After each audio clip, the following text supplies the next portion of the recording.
Most investments pay you in one or two ways, but real estate pays you in five. If you've ever wondered why so many people build wealth through property, this episode breaks down the five income streams that we can make in real estate and how you can put them to work for you.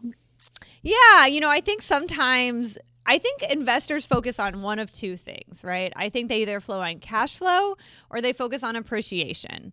And I think people that don't invest assume it's all about appreciation and they kind of miss the cash flow piece.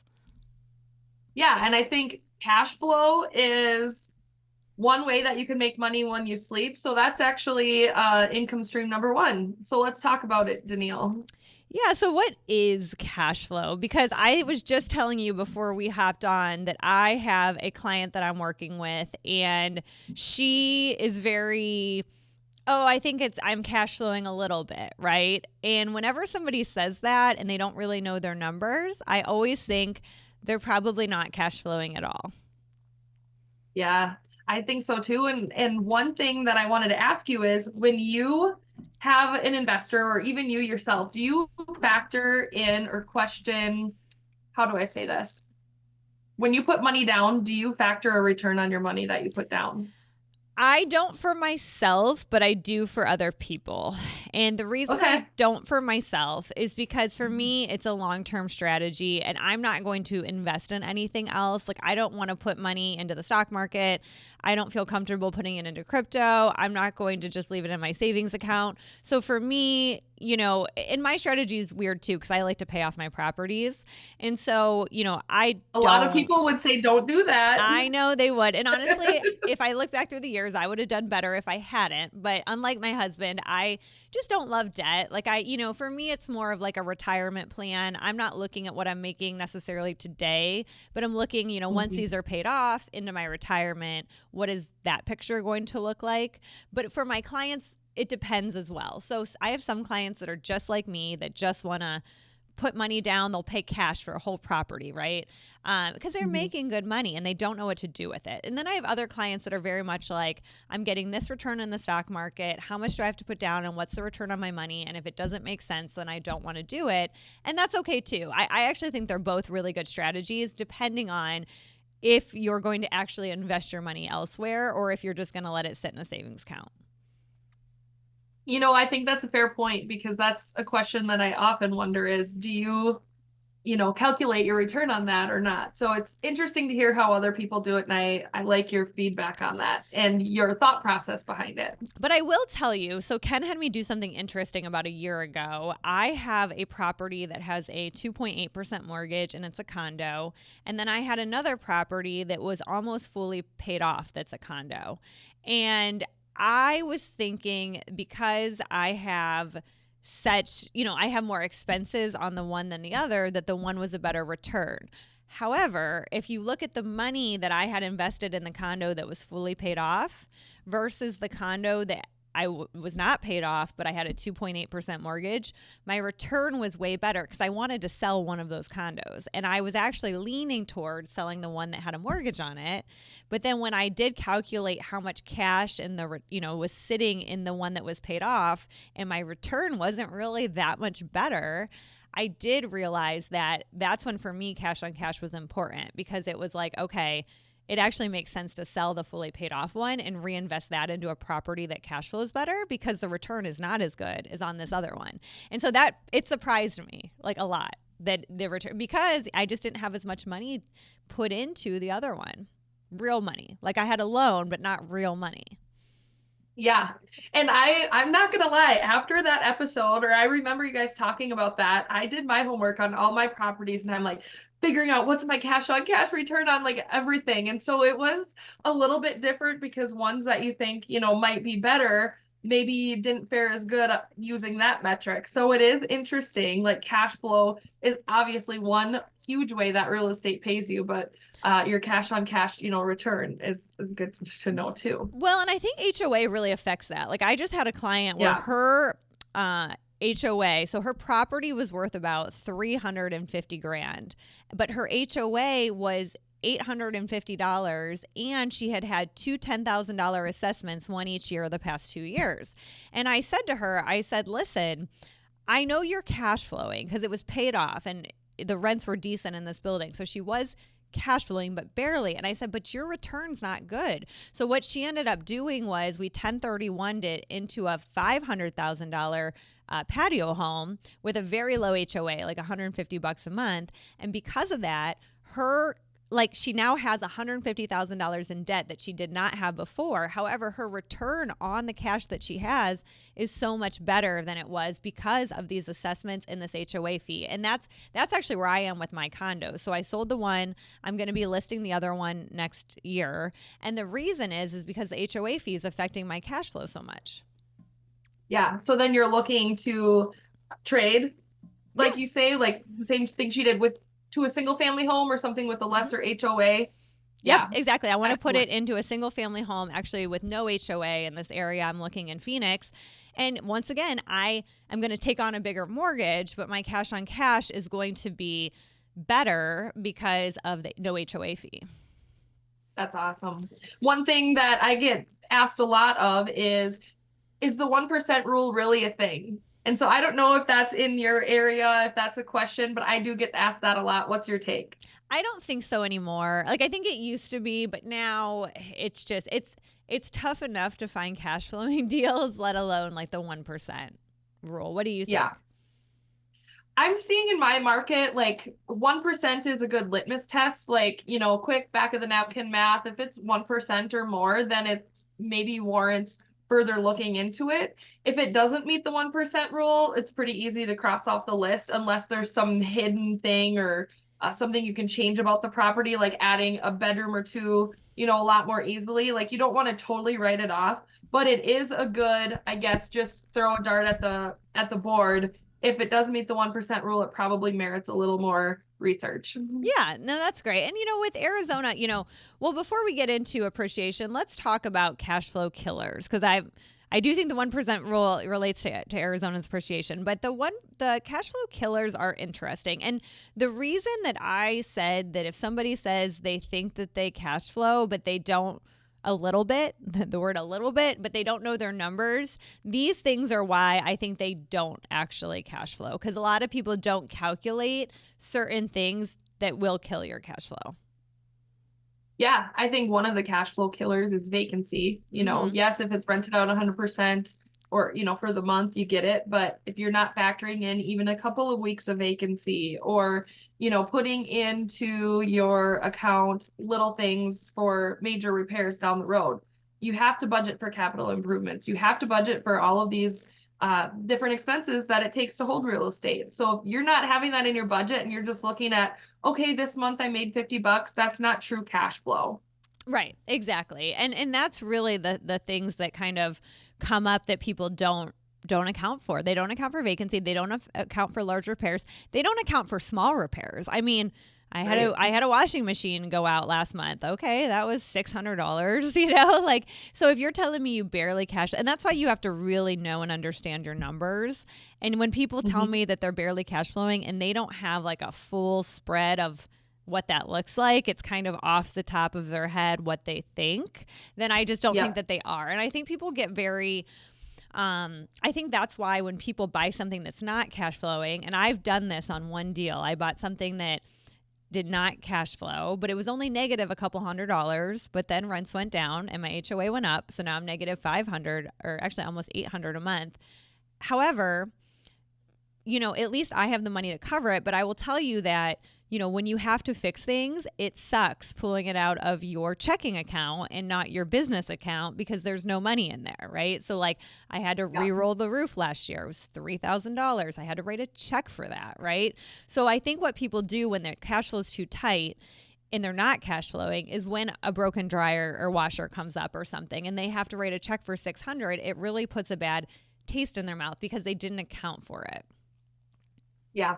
I agree. And it wouldn't be fun to pull out of your personal account. So it's like plan for that. And then you have reserves there as you should for any property. If you acquire a property, you should have reserves. Exactly. And I really did learn, like, I wouldn't do a negative cash flow deal again. I would do a cash flow tight deal again with all the right components into it, because I do believe over time rents will go up, but I wouldn't do a cash flow negative deal. And Ken always gives me crap about it. I don't regret it. It's actually my favorite property, which is kind of funny. I know you're not supposed to have an emotional connection, but I kind of I was just going to say do that. to this one, because I just feel like it's a great location. I just need to put some more money down. So right now I'm saving money to put more money down. Rents are actually going up on this, so it won't be quite so negative once this lease renews. But right now it's about 800. I think I can get it to about 500, but it still sucks. It sucks writing checks. It's like taking the $500 hit every month is kind of fine, but it's when you have to pull out of your account more money that it really sucks. And if I were to ever have vacancy on that unit,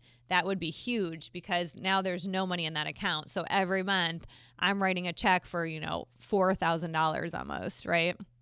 Yeah. And even though that property has appreciated, unless you're refinancing or something like that, yes, you have the equity in it, but that's why 5 ways real estate pays you. Cash flow is one way, but hopefully some of the other ways make the picture a little bit more brighter. So we can talk about that in Yep.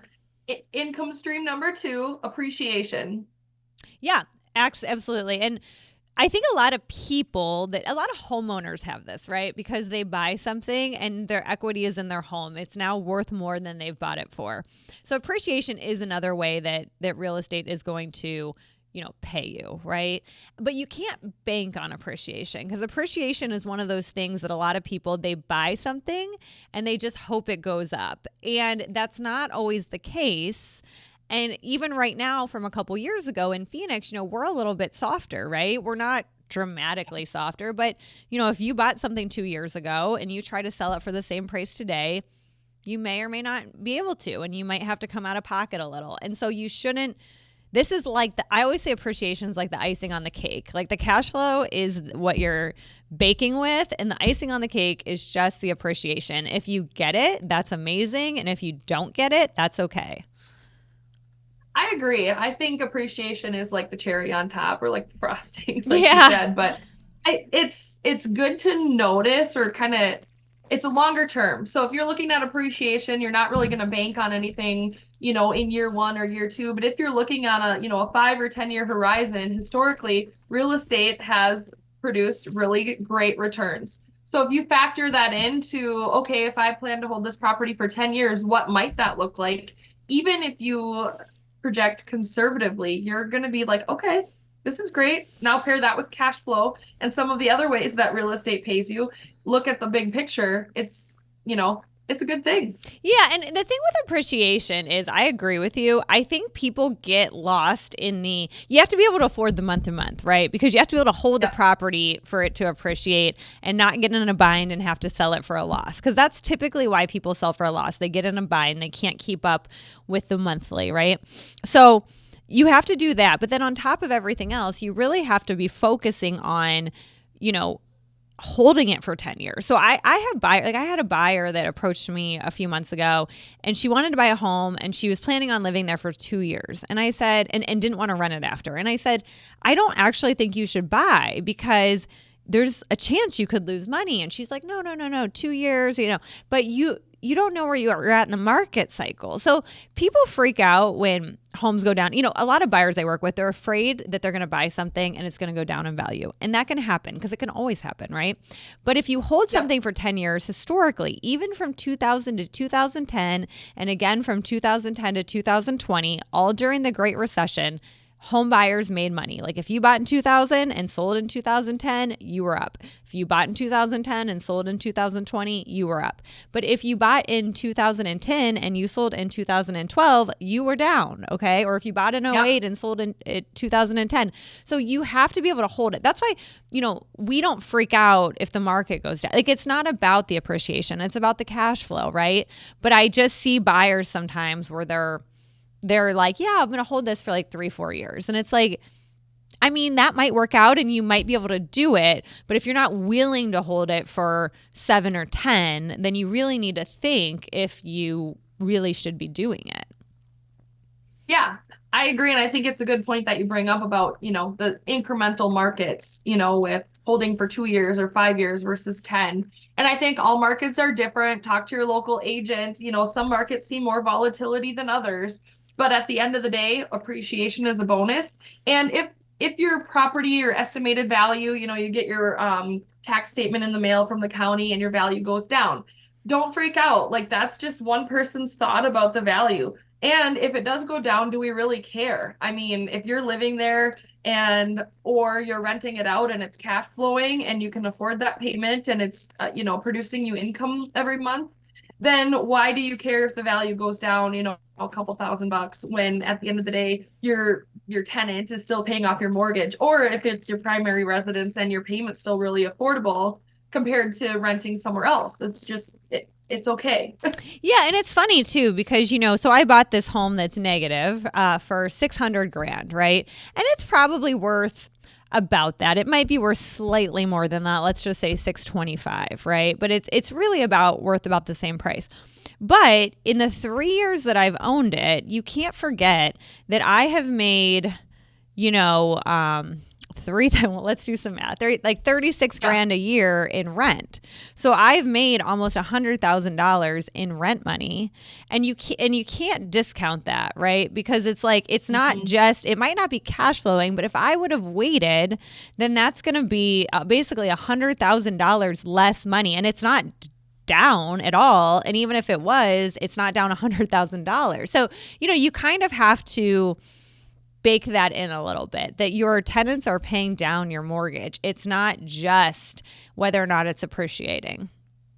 Yeah. And I think that brings us to income stream number 3, which is that loan pay down. I mean, that is a huge piece of the puzzle here, because if you're renting it out, even if you're not cash flowing a lot, that tenant is paying down your loan. Yes, there's interest and stuff, but the longer that you hold something, the bigger the mortgage balance is paid down every month and every year. And that all goes towards your bottom line and goes towards your return. Yeah, and I think people do forget that, right? And I honestly, the fact that we have this 30-year fixed loan, I don't actually know if we'll have that forever. I really do believe that if inflation keeps up at the rate that it's keeping up, it's not in the bank's best interest, and I don't know, I might be on the outskirts here, conspiracy theorist, but if they do come out with this 50-year mortgage and it does reset every 5 years, you could see a phase out for the banks on the 30-year fixed. I mean, we're one of the only countries that have it. So, I mean, it's not like it's all over and it's common. It's common to us, but it's not common. And so, the fact that your tenants can pay this down and you have this fixed rate and rents are going to go up over time, it's inflation. It doesn't mean they're never going to soften, but they're going to go up. So, I mean, if you have a set payment and the rents are going up over 30 years, I mean, think about what rents were 30 years ago. I mean, I can tell you what rents were 10 years ago, and it was significantly less in this area than it is now. So 30 years ago, I don't even know what they were, but they were super cheap. And so now, that's that person that bought 30 years ago, their payment is the exact same. Well, even like 5 years ago until now, so you take it and it just grows exponentially. And historically speaking, that's what we've seen. Well, what's happened in the past is usually a good prediction of what happens in the future. Like, yes, we might see market fluctuations, but like you said, looking at longer periods of time, rent isn't going to go down. It might go down or soften from one year to the next, but if you're looking at 5, 10, 20-year increments, take a look at the long term and rents are going to go up. So absolutely. Fix that payment. Fix the payment. Yeah, fix the payment. Well, and then number 4 is really good. And this is kind of a nerdy one, but it's a good one. It's tax advantages. So my brother loves this. He's a CPA. And I bought him Tom Wheelwright's book, about the tax advantages of real estate. And he can't, because he right now is a stock 401k, guy. But he's really starting to look into these. No better person to read Tom Wheelwright's book than a stock guy. Yeah. Yes, I love it. A stock guy that's a CPA, so he is, he couldn't believe the tax advantages of real estate because you really, unless you're in it, and honestly, I mean, especially on the CPA side, you really understand it, but there's so much tax benefit to real estate. Yeah, absolutely. And some of those we've talked about a little bit before, but like the 1031 exchange. So that is one tax code or tax rule that you can take advantage of if you are looking to upgrade a property or swap out a property. But that's just one of many tools in our real estate toolbox. Why it's good to be a real estate professional. Yeah, absolutely. And you need to, talk to your, CPA, make sure you get a CPA that really understands real estate because a lot of them don't. And Yeah. just it's a great additional, especially if you're a high earner. Yeah. So let's talk about income stream number 5, and that's inflation protection. Yeah. So one thing we talk about is, is the government going to continue to print more money? I mean, yeah, they are. They historically have, and I don't think they're going to stop anytime soon. So essentially, when our government does print more money, which it does, or it lends it into existence, then that makes our current debt worth less. So if you are holding debt on a property, it does inflate things, which makes your holdings look better. So well, and I just looked up because the Fed meets today, so I was just looking up to see if they have announced a decision. They haven't announced anything yet, but I will say that I think it's Jerry, an 87% chance that they're going to cut rates another quarter point. And what the Fed focuses on the economy and inflation. If they keep cutting, they're going to focus on the economy over inflation, which Ken and I always say, of course, right? They're going to do that. But when they focus on the economy and they keep cutting rates, inflation's just going to go up because that's what creates asset bubbles but it also helps the everyday person because you get car loans cheaper, credit card debt's cheaper, businesses can expand, and hire. So there's all these things, right? But it's interesting because they're not going to care about inflation over the next decade. That is not going to be their focus. I can almost guarantee you because they can just print. Yeah. And I think that that's the thing that we need to focus on. So it'll be interesting to hear. I've been watching too today to see if the Fed has released any news. And we're all patiently waiting. And even if it's a quarter point, which isn't huge in the grand scheme of things, if you're figuring out your mortgage payment, it really does make a difference in I think consumer mentality to be like, oh, the Fed lowered their rates or the Fed raised their rates. So it is interesting to watch just for that regard too. Well, yeah, and Ken always says that. He's like, why is this going to matter if the Fed lowers it a quarter point? But mortgage applications last week were the busiest they've been since 2023. And this is a slow time of year. I mean, November, December, most people don't buy homes at this time, but they are now because I do believe it's a sentiment. I mean, people are like, I'm going to get in before rates go way down and prices go up and I can refinance. And to your point, it's just the sentiment that they're cutting rates. And I think it'll be even bigger because right now we're at about 6.2, 6.3 on rates. Yeah.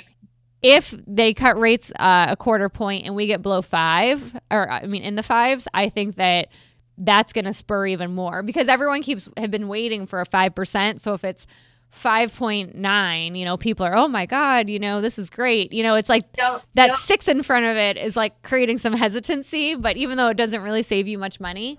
But I do actually agree with it though, because that's part of the reason I'm trying to get my condo sold and buy a property early next year. Cause I actually do think that the market's going to pick up. I don't know if it's going to go crazy, but I think it's going to pick up.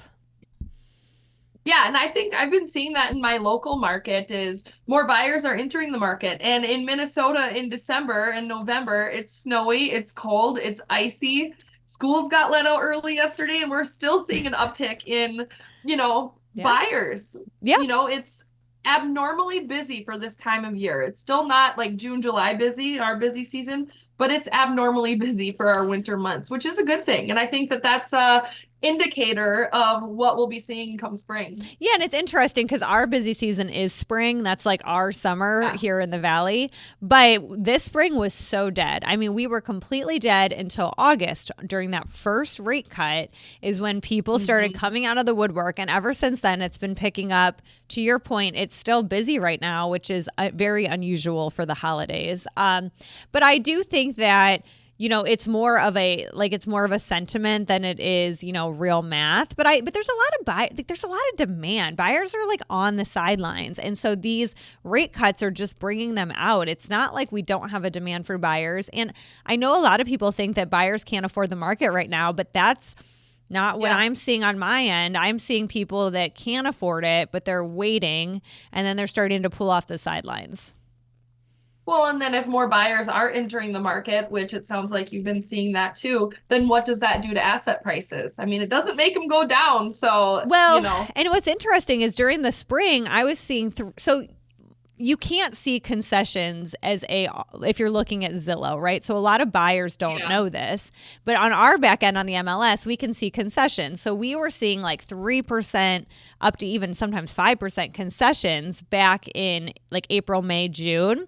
Now, I mean, it's rare for me to have a deal that has concessions. And I actually was just looking for a buyer yesterday because it's the real price. I mean, something can sell for $750, but if there was 2% concessions, it didn't really sell for $750. So you have to calculate that.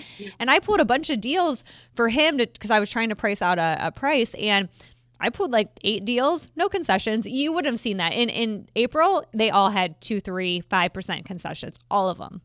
And so that is a change. So prices are stabilizing, even though the buyer's not seeing it because they're not seeing the concessions on the back end.